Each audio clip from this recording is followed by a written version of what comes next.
Jenna, St Mary's College. And Megan, St Mary's College. Girls, tell us a bit about the project that you have on display here at the exhibition. Our project is based on the different herbal remedies used to break down starch by the enzyme amylase. It was based on some research we did on diabetes. There's like foreign countries, who are less fortunate. We use herbal remedies more than rather expensive, forms of medicine like insulin, stuff like that. And how did the idea for the project come about then? My grandmother actually is using metformin, and there's a lot of side effects towards that, whereas herbal remedies do not have any real known side effects, and there's very little testing on them. So by using herbal remedies like these, it can be cheaper and has less risk than metformin or insulin. So. How do you begin starting something that sounds very complicated, very detailed? What sort of experiments did you go about, and how were you guided? We made up starch solutions. So when starch is broken down by the enzyme, it's used to make glucose, and diabetes is about controlling your blood glucose levels. So we made a starch solution, an amylase solution, which is what breaks down the starch then, and then we dyed it with iodine.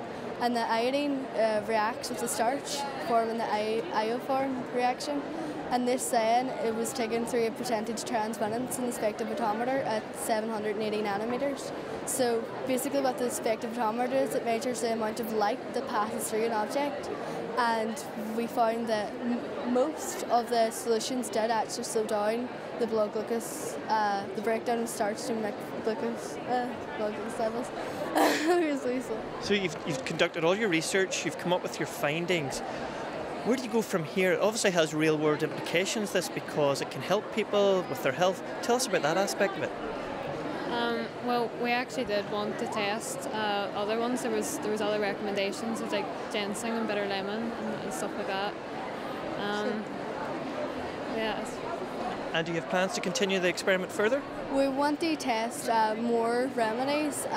It was just sourcing them. It was kind of difficult, but some other ones like Jenna Sylvester and bitter melon can be used as well. So. Any challenges along the way? The spectrophotometer doesn't always work. You're trying to get a transmittance and it's too high, and sometimes it's too low, and other times the iodine isn't working, and the amylase and the starch can only last about a week. They've a very short shelf life. So once they stop working, you have to remake them. So it's kind of like remaking the solutions all the time just to get the result. It's kind of difficult. It's a very detailed project. This isn't something that you've just completed in a week or even a fortnight. Tell us about the time commitment involved and how you juggle that with your other school studies and other pastoral activities that are going on. We would go to a club after school every Wednesday, so that's about 2 hours, and we did that for a couple of weeks. And we actually went to SciFest in Belfast, where we competed with this project, and now we've came here later on. So it's not really kind of interfering with our studies because it's an after-school club, so it's okay. But it was more the research would be a lot. There's a lot of research around it. So. I'm assuming that the two of you are studying science, STEM-related subjects. How important is it, do you think, for young people to take on STEM-related subjects? I think it's very important. It gives them options, I suppose. For possibly what career path they want to go down in the future. So, we do double award science, which is chemistry, physics, and biology. So it does give you more options because it opens your mind a bit more.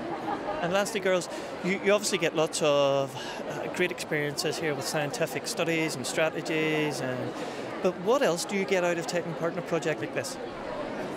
The experience, you get to meet people, you get to understand stuff. It's not everyday. It's not an everyday subject. Not everyone knows this stuff, and you can find out little facts, and they can get you interested in something else, something you never thought of doing, something you never known existed, and you can maybe get into that, have a job on that. That's what I find very good about it. yourself? Have you picked anything up along the way? Social skills, working with others, anything else that you've picked up as a result? Well, it does give you the opportunity to meet new people. It's not like an everyday opportunity that comes up to go to some of these competitions. Compared to like it was, like say when our parents at school or something, you know, you weren't given these type of opportunities. So it's probably more of an opportunity, it's more experience. Well, girls, St Mary's have a very rich history in the competition, so we wish you all the best. Good luck. Thank you. Thank you.